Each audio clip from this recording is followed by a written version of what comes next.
So in today's exercise, we're going to be going through a bit more 14b.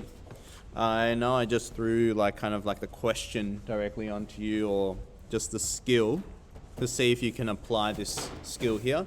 But 14b is mostly dealing with the expected value, or otherwise known as the mean,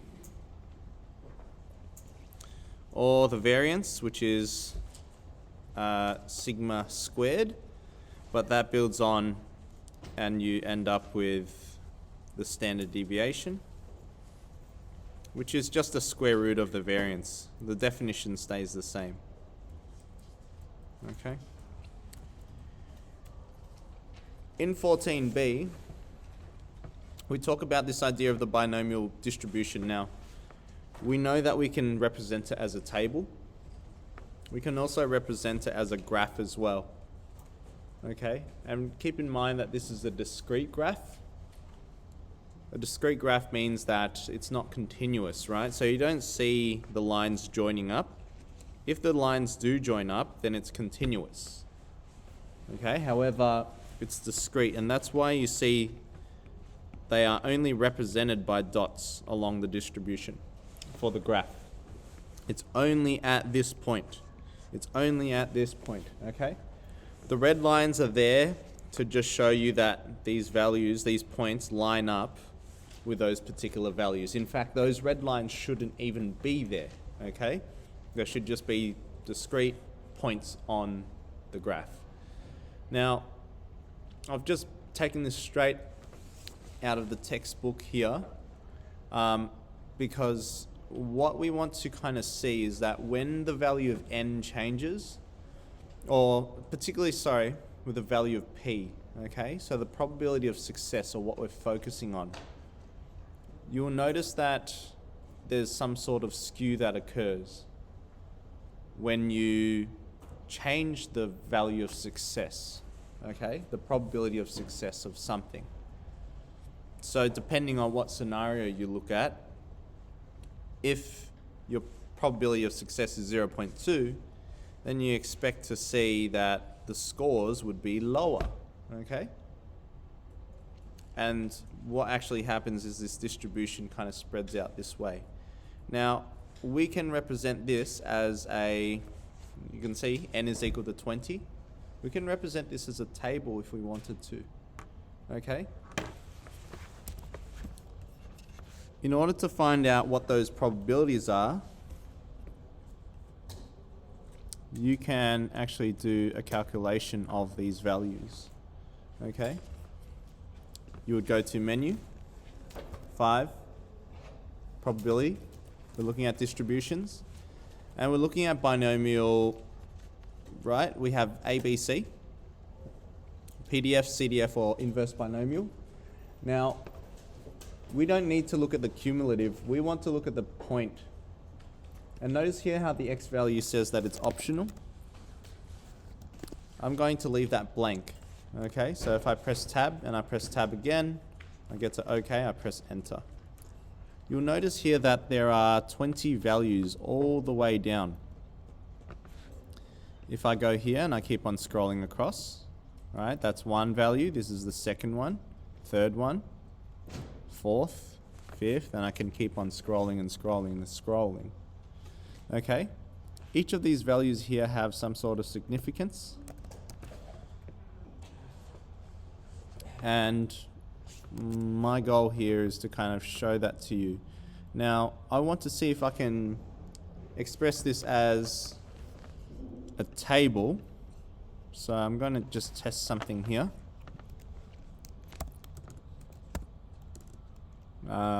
N, BI. So 0, 1, 2, 3, 4, all the way down to 20, because we have 20 values there. I just want to see if I can put the equation in here.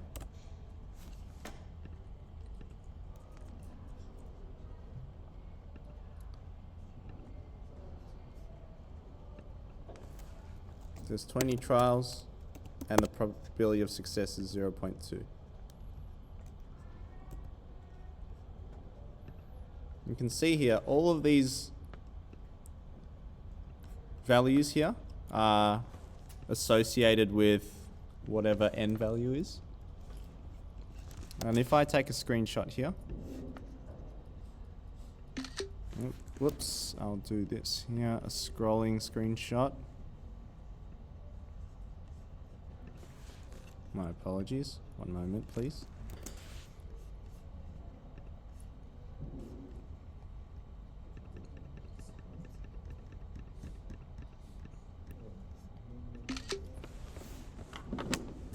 And I place it over on to the graph here. Oopsies. You'll see that this table here, this is if you go PR x equals 3, right? It will give you 0.2 something. Okay, if you go PR x equals 7, it will give you a value of 0.05. Okay, what do they mean, and how's this table here related to the graph?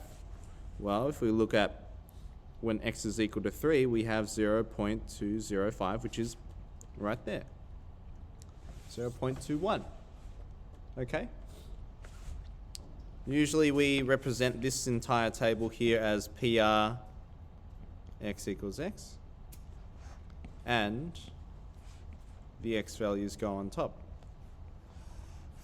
So I have 0, 1, 2, 3. It just seems that I've missed out on a few values there. And we can see this 0.2, I'm going to round it to 0.21. That is that particular value there. If I have a look at x equals 4, I kind of missed out on the 5 there. It seems. Yeah, I've made a mistake. My apologies.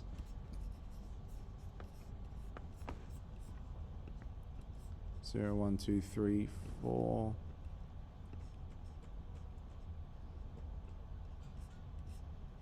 Bear with me for a second.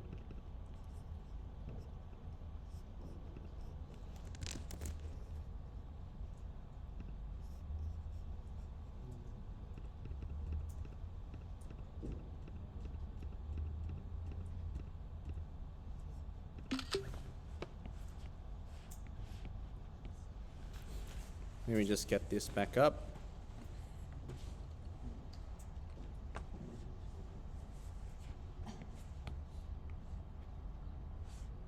Oh. Hold on a minute.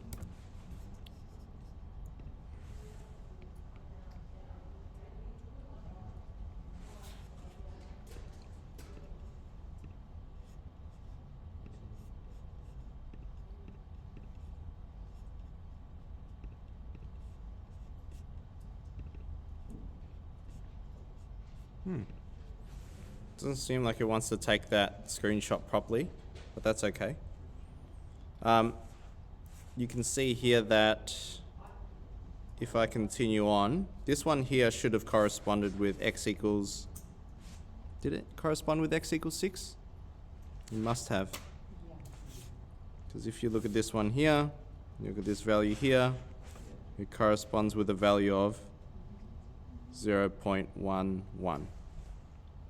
Okay, so I'll just continue with those ones there. All right, so that continues all the way on until x equals to 20. Okay, and this value here is times 10 to the power of something to the power of negative something. So it's a very, very small value, and you can see that reflected here. It's very close to 0. Okay. Now, it just so happens to be that they use 20 values. If it was a smaller number of values, it would be easier to map out, okay? You can see here that there's a common theme here, right? If p is equal to 0.5, we have a symmetrical distribution. Remember when we talk about distribution, it's talking about how everything, all the values are given out, right? So I'm talking about that kind of clown game, how you put the ping pong ball in and then it goes out, right? And it slots into those different values. When you slot them all out, it will come out to be some sort of distribution, okay? And with 0.8, there's another skew here. Now, each of these skews here, unless if you've done general maths, you would know this one here as a positively skewed graph.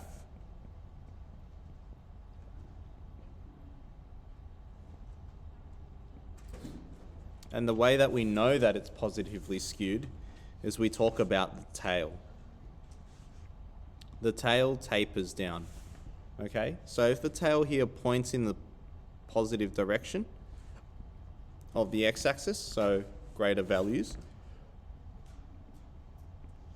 then we say it's positively skewed. Okay? You can see this one here is symmetrical.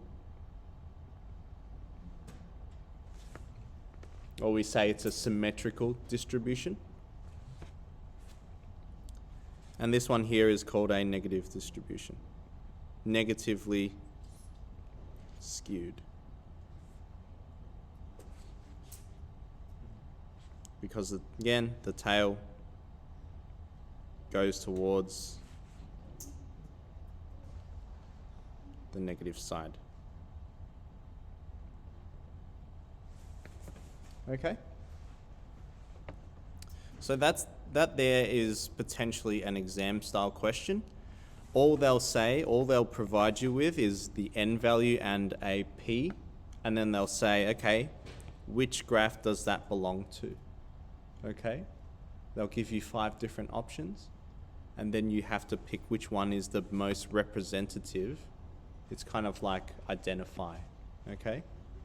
So which one does it belong to? It belongs to this one here, because if it's a low p-value, it should be positively skewed, which means that it's more to the left, yeah? The bump here is more to the left. All right, so moving on to here, this one's a pretty simple one, okay? In terms of expected value, when you're talking about binomial, in this particular question here, again, I'll go through the idea of defining the event and figuring out the values. You can see here there are 30 multiple choice. So watch as I go through and annotate the question, okay? And this is a practice that you need to do for each question until you actually understand what's going on, okay? Each question has 3 possible answers, okay? A student decides to guess every question. Now, if it has 3 possible answers, then it's out of 3. There's only 1 out of 3, so that's our probability of getting a question correct. So if we say let x be the number of correct answers, let x equal to the number of correct answers, we know that x is binomially distributed with 30 questions, and the chance of getting a correct question is 1/3. And so that means the number of answers that we can answer correctly are 0, 1, 2, 3, all the way up until 30. Nice. Okay, so again, practice setting that up for every scenario that you encounter. Think of every scenario that you encounter as an opportunity for you to understand what's happening, okay? So if we go to answer part A, it says how many will she expect to get correct? That's asking for our expected value because the keyword there is expect. Okay, so since our event is the number of correct answer, we're going to find the expected value for the number of correct answers, which is the same as mu, which is calculated by n times p. N times p is 30 times 1/3. So if the student guesses every single question, then they will get on average, we expected to see just a third of them correct, which kind of makes sense, right? When it comes to the variance, still very easy to calculate. That's sigma squared n times p, so you're getting your number of trials multiplied by the probability of success, and you multiply it by the fail rate as well, and this will give you the spread. Okay? In 14E, I believe, it shows you how they arrive at the variance or the mean for binomial distribution. There's a whole proof for it. We don't need to know that. We only need to know how to apply that. Okay? So it'll be 30 times 1/3 times 2/3, which ends up being 10 times 2/3, that's 20/3. Okay, this value here doesn't have much significance at the moment, but it will have significance in the next question here. Okay? This idea of this interval here, essentially it's a domain. Okay? This interval is a domain. And what that represents is 95% of all possible outcomes, right?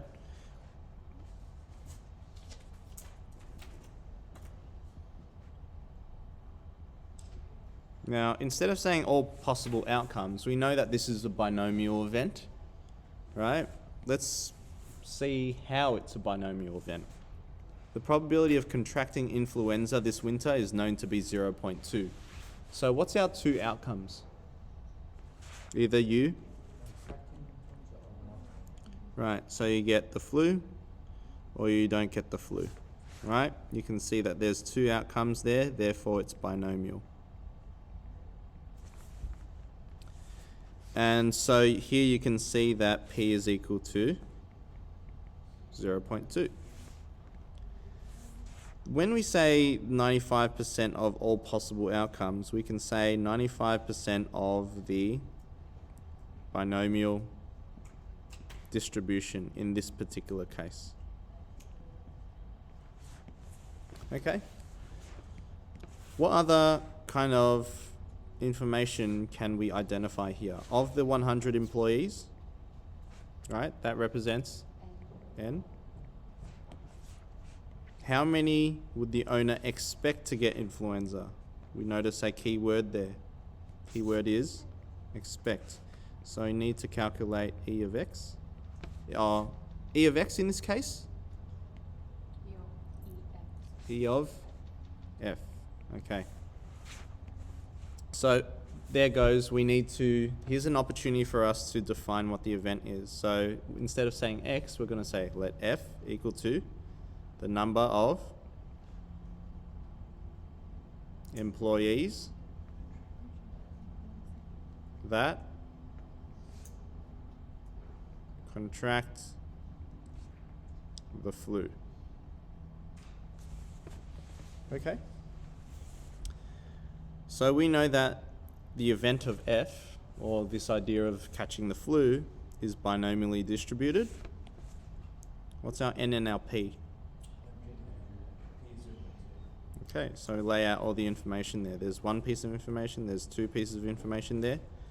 And our third piece of information is finding our F values. So how many people can contract the flu? 100. Yep, or if you're really lucky, none in the workplace, which means everyone stays healthy, right?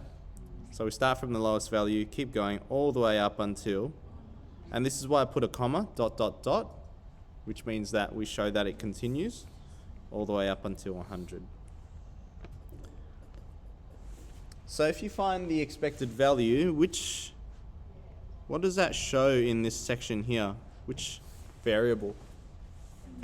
The mu. Okay. So if we find the expected value, E of F, which is represented by mu, we just need to multiply N and P, which is equal to 100 times 0.2. What do we get? How much? 20? 20 people. Okay, so this winter we expect to see that 20 people in the workplace will get sick. Okay? Just by statistics. And this is why we want to know what the transmission rate is this year. But there's other things that we can also calculate as well. It mentions here that we need to calculate the standard deviation. That's sigma. So how do we calculate sigma? We need to find the variance first. So let's find the variance of F, which is sigma squared. So that's n times p times 1 minus p. That's our fail rate. So I've got 100 times 0.2 times 0.8. What's 0.8 of 20?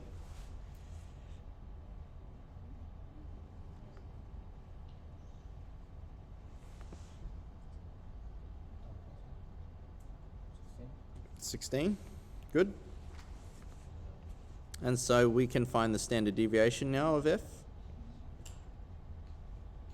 That's the square root of 16, which is 4. Okay. So this is going to be important later on once we come across normal distributions. This idea of 95% here, we're going to touch base more and delve deeper into once we get to normal distributions as well. Okay? But for the time being, we want to find this idea of the interval. So this interval, it says, state the standard deviation of the number who will get influenza and calculate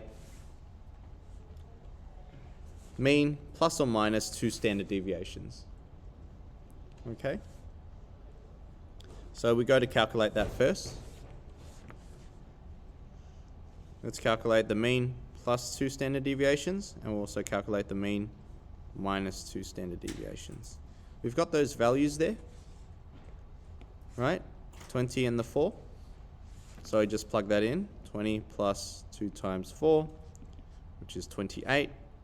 20 minus 2 times 4, which is 12. So it says here, interpret. So this is a very important kind of key idea here. We want to interpret this idea. Okay?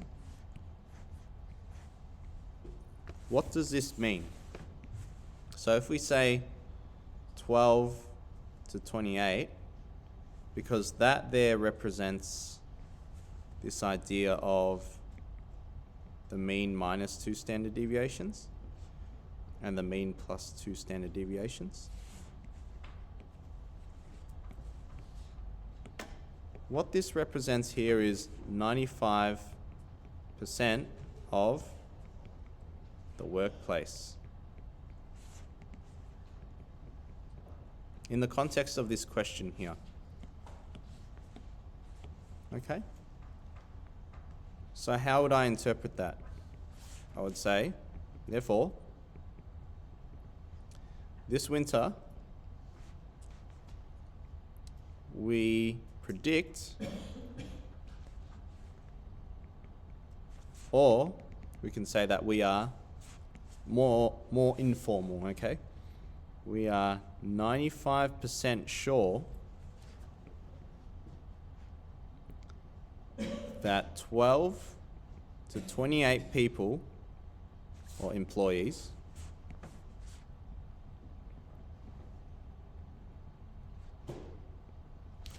will contract the flu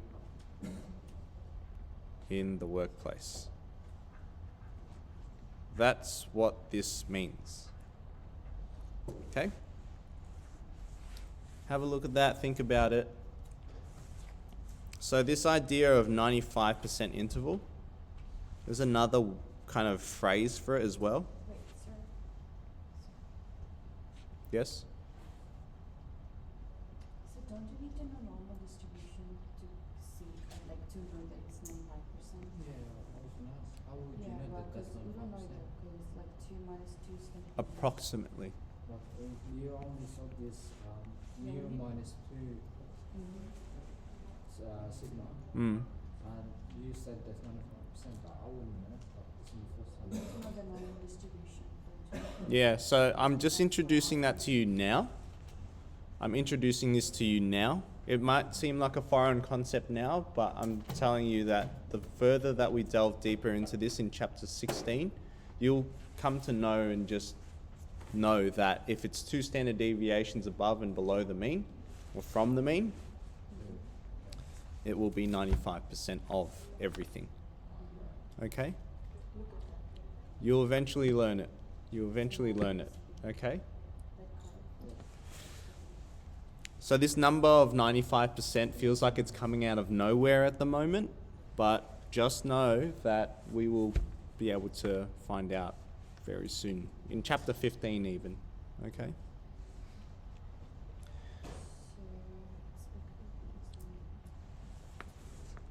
So this idea of a confidence interval, okay? Let me elaborate on this a little bit. If we're talking about 95% confidence interval, it's how sure you are, okay? So I'm 95% sure. We're never 100% sure that there will be 12 to 28 people. It's not like you can say with certainty that you will go into a workplace and say, oh, I know the stats. I know that 20 people here will get sick, right? You're never 100% sure. The best standard or best bet that we can have is that we're 95% sure, okay, based off statistics. We have to give that margin of error of 5%.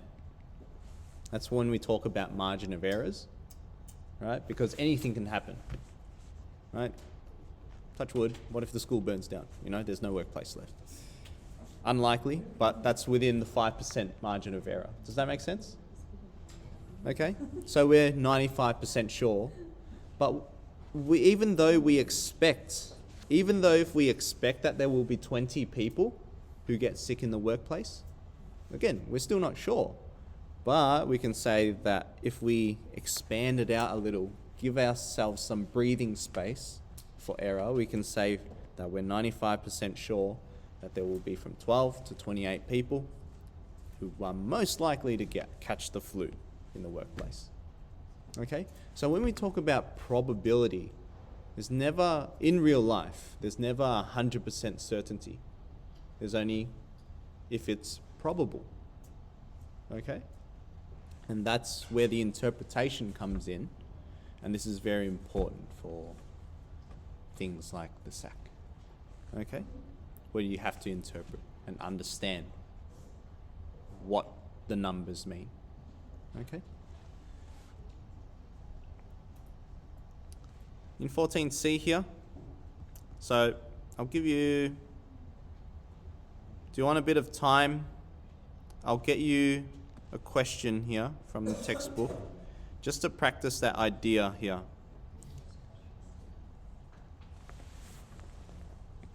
I want you to try this question here. Right.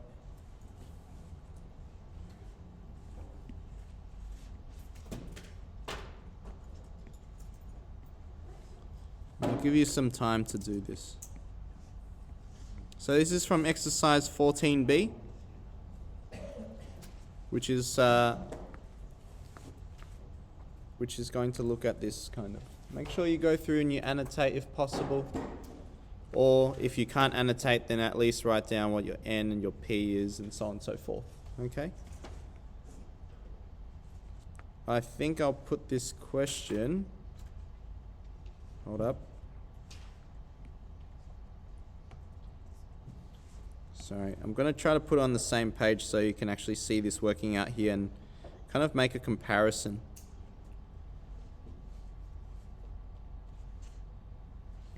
Between the two questions.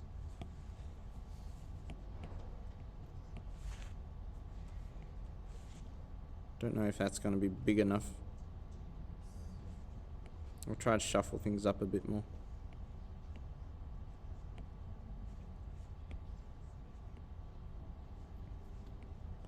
Give it a crack. Give yourself a chance to make mistakes and everything as well, because here's an opportunity for you to learn. Okay?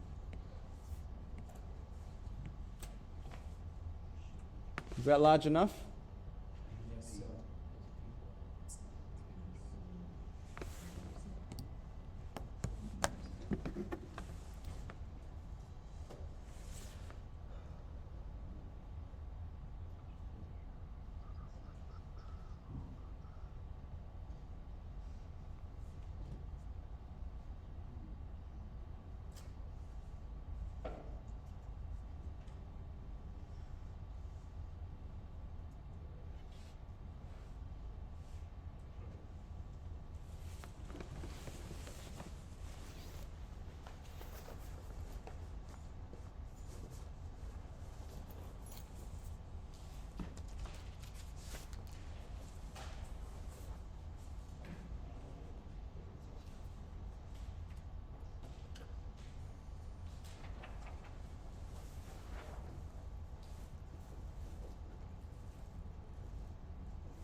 I'm sorry, guys.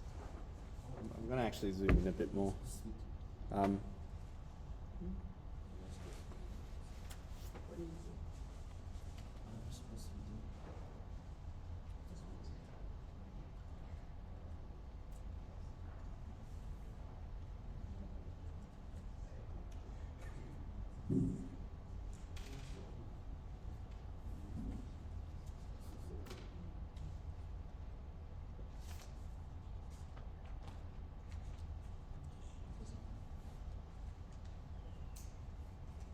Good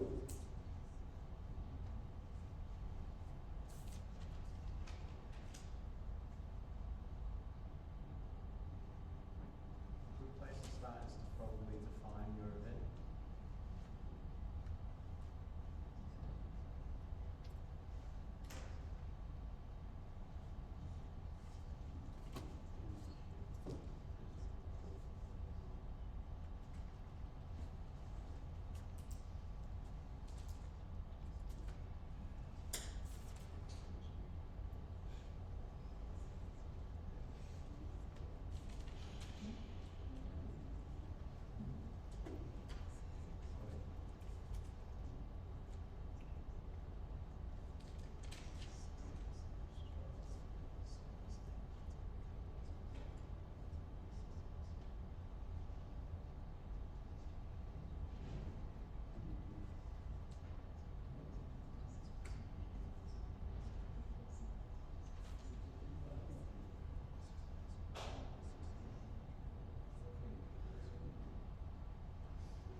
Yes, sir.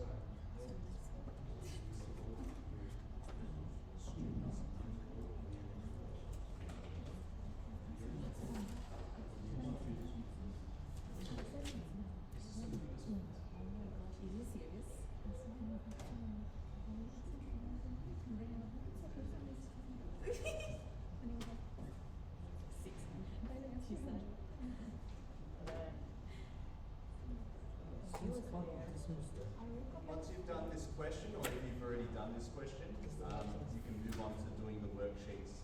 Okay, so don't waste time, jump on to more questions.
if I want to remove all the scaffolding from this question, I would just say, find and explain the 95% confidence interval for this scenario.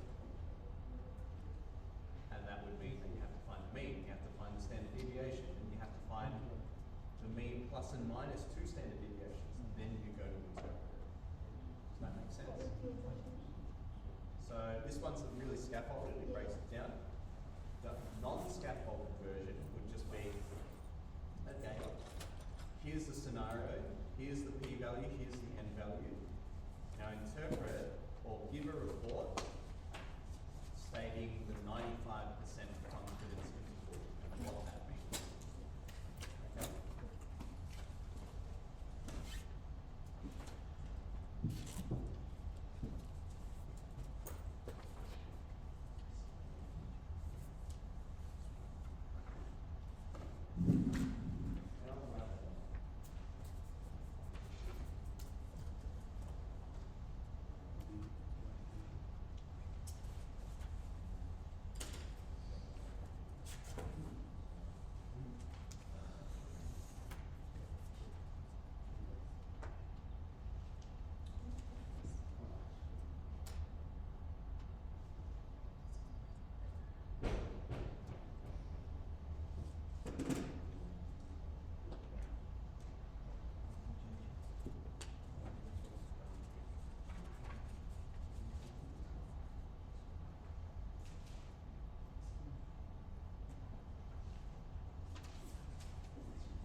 Wait, plus or minus 4%?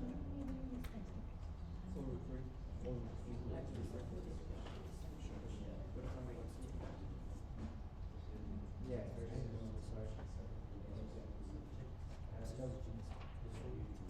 I do, sorry. 8. 20 plus minus 8. You want to touch base at 10:50? So I can go through this question here.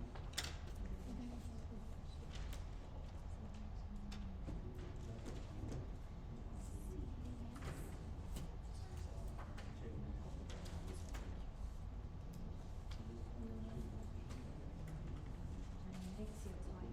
Time is important. Thing is important.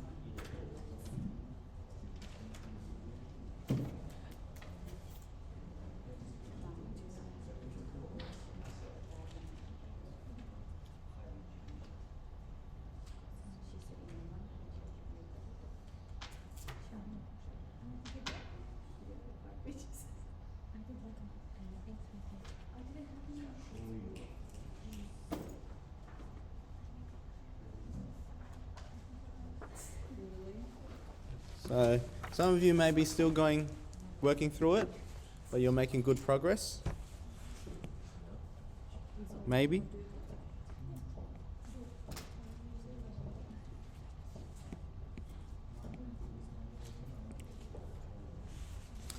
I'll type up the non-scaffolded version, right?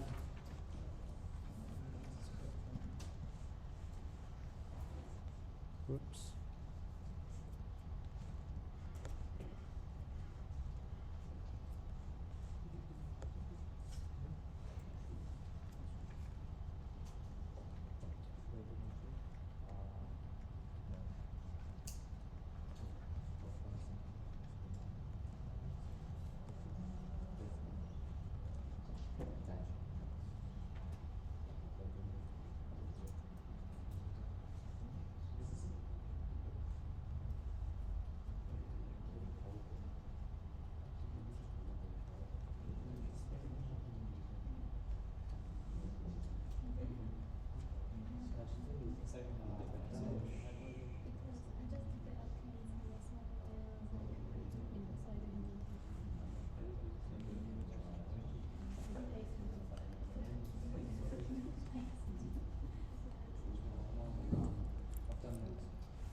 Look, look, look, look, look, look.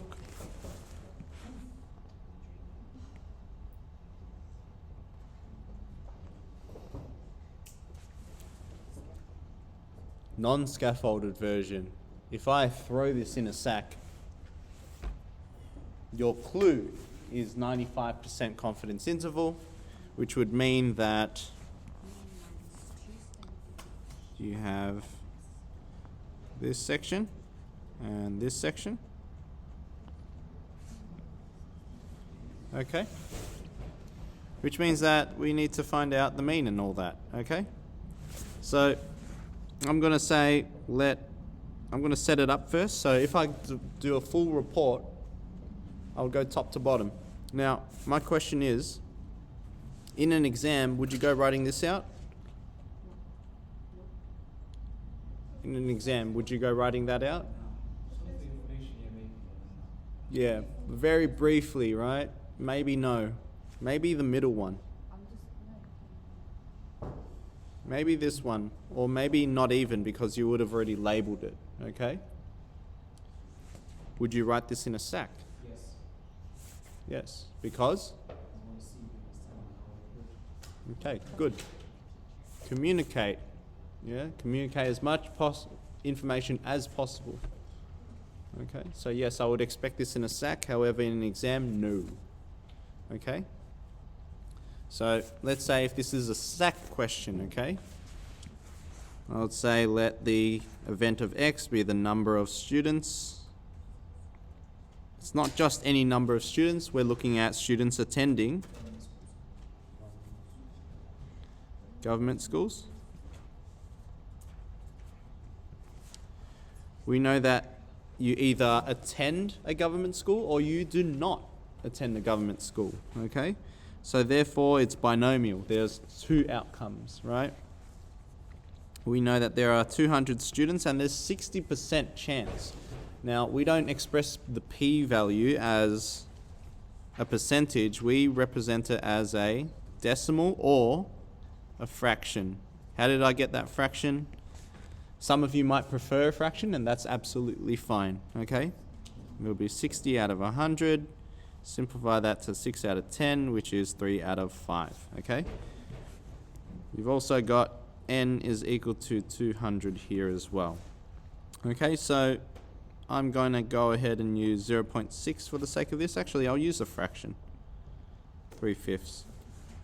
And for the x values, we can have no students that go to a government school, 1 of them, 2 of them, 3 of them, all the way up until all 200 students going. Now we want to be realistic and figure out, okay, how many do we expect for these kids to go to a government school? Let's find out. We need a few ingredients. We need the mean first. Okay.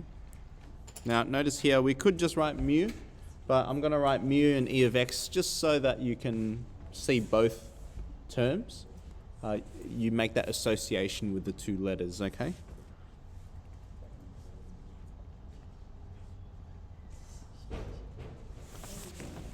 What's this one here?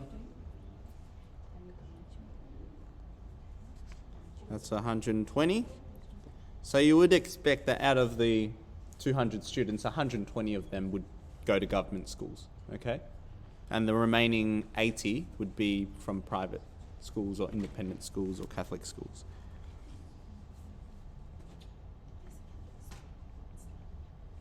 This is sigma squared.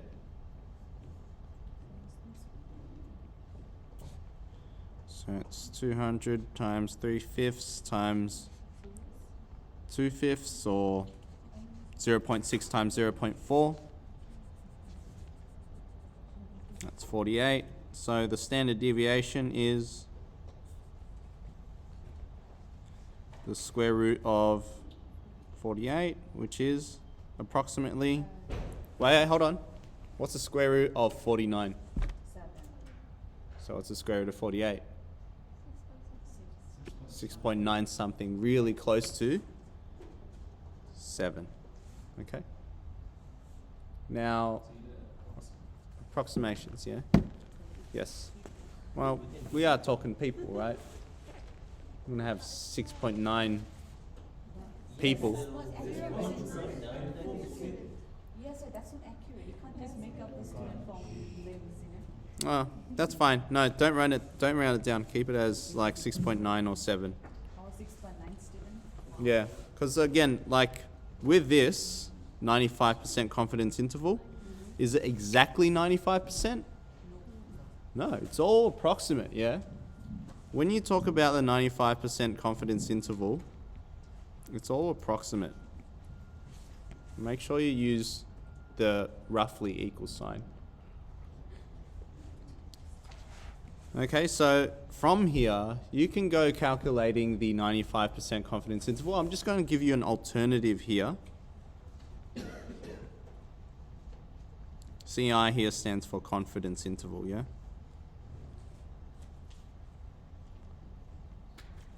It's roughly equal to, now notice how before we did the mu plus minus 2 standard deviations outside. Let's do this inside. Sorry, like directly into it.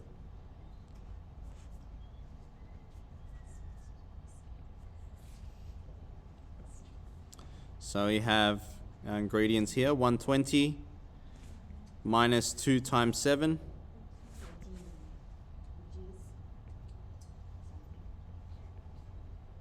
Or 120 plus 2 times 7. 120 minus 14 is 106. 120 plus 14 is 134. So our 95% confidence interval, we can say that, therefore, we are 95% certain or sure, like confident, that out of 200 students sampled,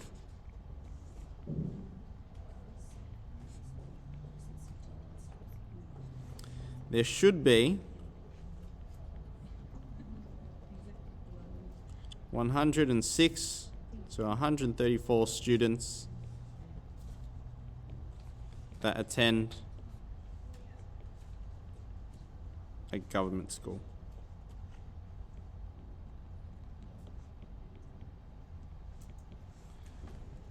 And remember, this is only within one particular state. So if it was part of a SAC question, I could say, okay, investigate what your 95% confidence interval would be in another state, in Tasmania or in Sydney or in New South Wales. All right, let's say this one here was for Victoria. Let's go test it out for New South Wales. Does that make sense? And then there you're investigating, then you start comparing. Okay? All right. 14C. We've got 15 minutes left, and I'll just give you a quick rundown of this. The notes are here, and plus this video here will be available on YouTube anyway. If you want to go back and watch this, I highly recommend that you do, because when you're finding a sample size and these kind of questions here, the question's really hard to wrap your head around. Okay? It took me a while to actually understand what was going on as well when I learnt this for the first time. Okay? And I had to go over it again. I'd had to think about it, then I had to go away from it because it was too much, and then I'd come back to it again and think about it again until it kind of made sense or clicked. Okay? So when it says finding the sample size, sometimes you can say, okay, I can see a game there. I want to win some prizes. I want to win 5 prizes, okay? But the chance of winning the game is only 30% chance of winning a game, okay? So let's say, for example, a claw machine. There's only a 30% chance that I'll win a toy. But I'm saying, okay, I want to win that toy 5 times. Okay? At least 5 times. I want to win 5 toys. So how many games would I have to play? We don't know yet, right? However, if we know the probability of win or the success rate, we can actually figure out how many times we need to play the game in order to maybe win that much, right? So here is this scenario here. The probability of winning a prize in a game of chance is 0.48. Okay, so that's pretty close to winning and losing, right? Are you more likely to win or are you more likely to lose? Yes, slight chance of losing, yeah? 0.48 is very close to 0.5, which is a 50-50 chance. So what is the least number of games? So I want to figure out how many games I need to play to ensure the probability of winning at least once. So I just want to win at least once, right? But I want to be 95% sure that I'm going to win at least once. Okay? Remember, we're never 100% sure that we're going to win toy, right? But we can be, okay, roughly 95% sure because we still got to take into account of the margin of error. Okay? So how does this work? Okay, let's set it up, right? Let X be the number of prizes that you win. So we can win 0 toys, we can win 1 prize, 2 prizes, all the way up until N, which is the number of times you play it. Now, we don't know that yet, do we? We don't know how many times we win yet because we're just going to try to keep playing. So note that N is a positive integer. You can't have negative number of games, yeah? So we set this up. We want to be 95% sure, okay? In other words, our probability where we win the number of prizes is greater than or equal to 1, because we said at least 1 prize, yeah? So we want this whole section here to be greater than 0.95, because that's our probability of winning that many prizes, okay? So you can see here, if you try this and you try to set it up, and you go to binomial CDF because we're accumulating all of these values here, and you put in N because we don't know how many times we're going to play the game, right? We don't know what our number of trials is. And you know that you want to win at least 1, yeah? So it's going to be 1 until N, which is the number of times you play. And if you type the entire thing out and you try to solve for the number of games, the CAS may not work. Sometimes it might work, sometimes it doesn't. It doesn't work at all, yeah? So we have to think of a creative way now in order to calculate this value of N. So do you remember the idea of complementary events? The probability of the complement of A is equal to 1 minus the probability of A. So we can say that, okay, if I look at the probability that X is greater than or equal to 1, that's the green section here, what's that the same as saying? Remember, we're talking about probability, yeah? So what do all the probabilities have to add up to? It has to add up to 1. Okay, great. So how can we express this part as the opposite? Well, it's the whole thing minus, and you get rid of this bit, right? So if you have the whole thing, which is equal to 1, minus this little bit here, it will give you the green section. Is that correct? Yeah? Okay, so what do you notice here, this little definition here? It's the opposite symbol, okay? 1 minus the opposite symbol of X is greater than or equal to 1, which is X is less than 1. What does that mean? That means we're just looking at X equals 0. Okay? Now, in this section here, we still have the variable of N, yeah? Now, what we're going to do is we're going to take this part and define it as a function. So it maps out all the possibilities, yeah? depending on what your n value is. Now, this is where it kind of gets like strange, right? But you can see here that when x is less than 1, that means that it's the same as saying 1 minus the probability of x equals 0. Now I'm going to say refer to the table, because that x equals 0 is that yellow section there. Does that make sense? Yes, we can see that? So if it's 1 minus the x is equal to 0, I've done binomial CDF. We're going from 0 to 0. Yes?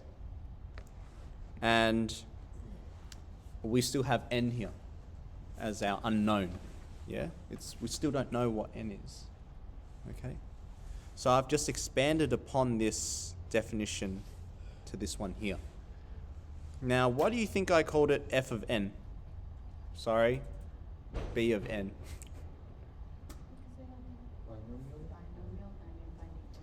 Yeah. So usually we would say f of x, yeah? F of x is a function where our variable is x. But in this case here, we know it's a binomial distribution. That's why I'll call it b. And our unknown, or our variable at the moment, is n, because we still don't know how many games we have to play, yeah? We don't know how many games we have to play. So if you define this function here, this is where it gets interesting, right? You open a new page, you're going to open up a list in spreadsheets, which is a table, and you're going to go press Control T, which is switching it to a table. And I'll go through this whole process, yeah? I'll show a live demonstration of it. You go to the top bar, you click Add a Variable, and it's not b of bin n, it's b of n. And it will spit out the entire table, okay? We wanted when the probability is greater than 0.95. So we scroll down until we see this value get just bigger than 0.95. The corresponding value there for the number of games that you have to play gives you your answer. Okay, so here, if we want to be 95% sure to win at least one prize, you need to play at least 5 games.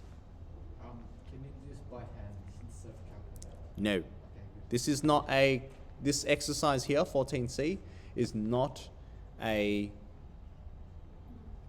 non-calc question. Okay? It's a CAS question. So let me demonstrate that on the CAS. Let me get rid of this one here.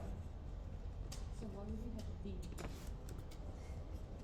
I had bin because that's how I defined it as bin of n.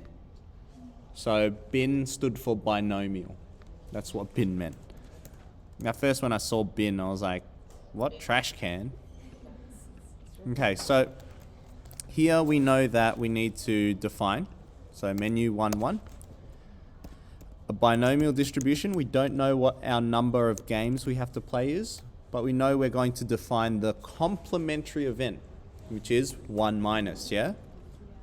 1 minus, go to distributions, go down to CDF. I like to use CDF, even though if it was x equals 0, you can use PDF, but I'm going to use CDF because the type of question can change, yeah? What was our chance of winning the prize? 0.48. Remember, we're just getting that little yellow section out, which is 0 and 0.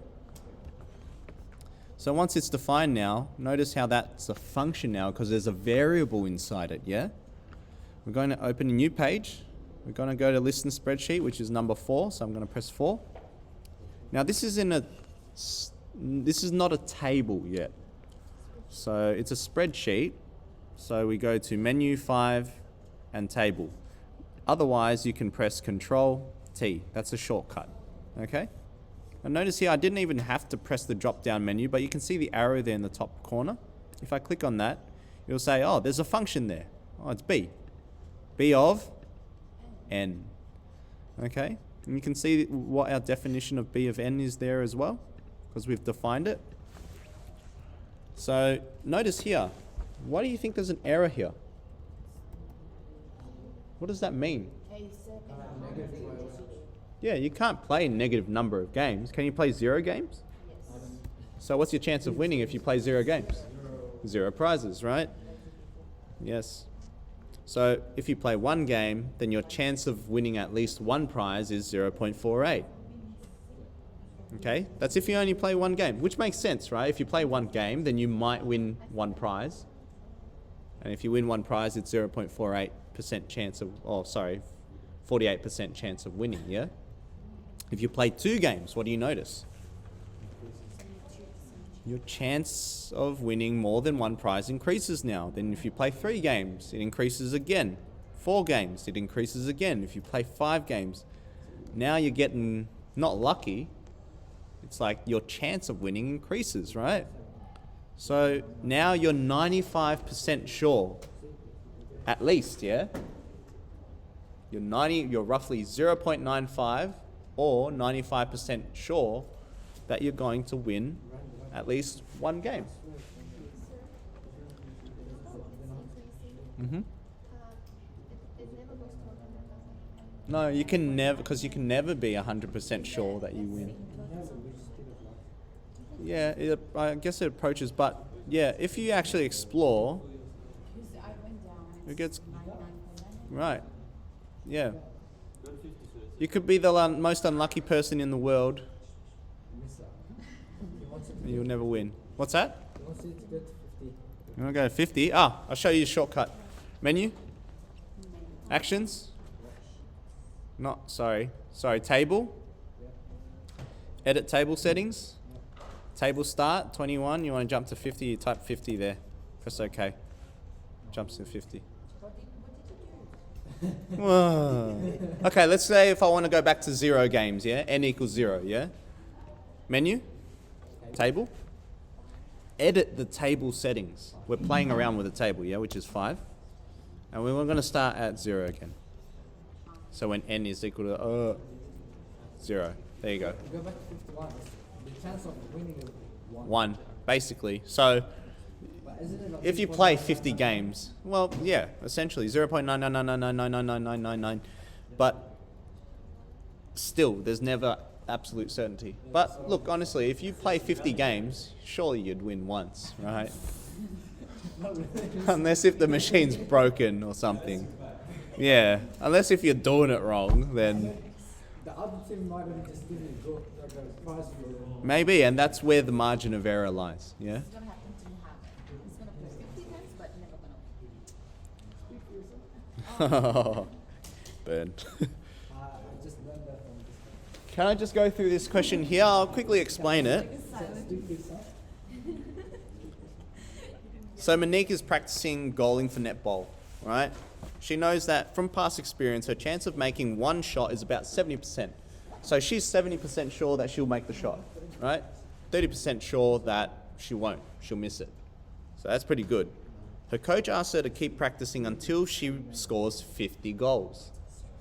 So until you score 50 goals, let me know how you go, right? How many shots would she need to attempt to ensure the probability of scoring at least 50 goals is 0.99%? Or sorry, 0.99 or 99%. So she has to be 99% sure that she will land 50 goals in that training session. Does that make sense? But she knows from past experience that every time she shoots, there's only a 70% chance that she'll score it. Now this one here is a bit different because remember before we were only looking at x equals 0 because that was the opposite of greater than or equal to 1, yeah? But notice this one, probably is scoring at least 50 goals, right? There's that definition there. So what's the opposite? What's the complementary event? 1 minus the probability that just less than 50, which is 0 to 49. Okay, so the reason why I like doing this symbol here is because 1's including, so therefore the other one must be not including. Okay, Look at the setup. We don't know our number of games, or number of goals that we try to shoot.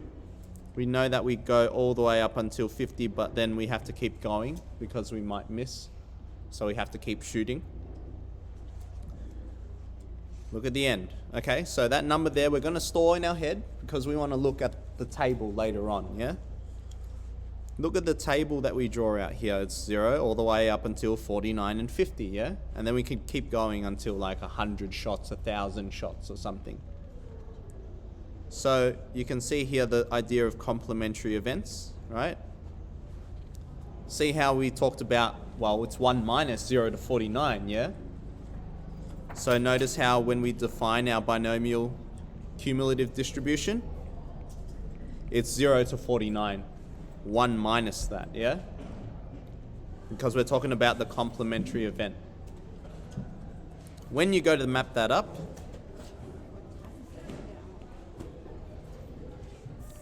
you'll notice how many shots does she need to take?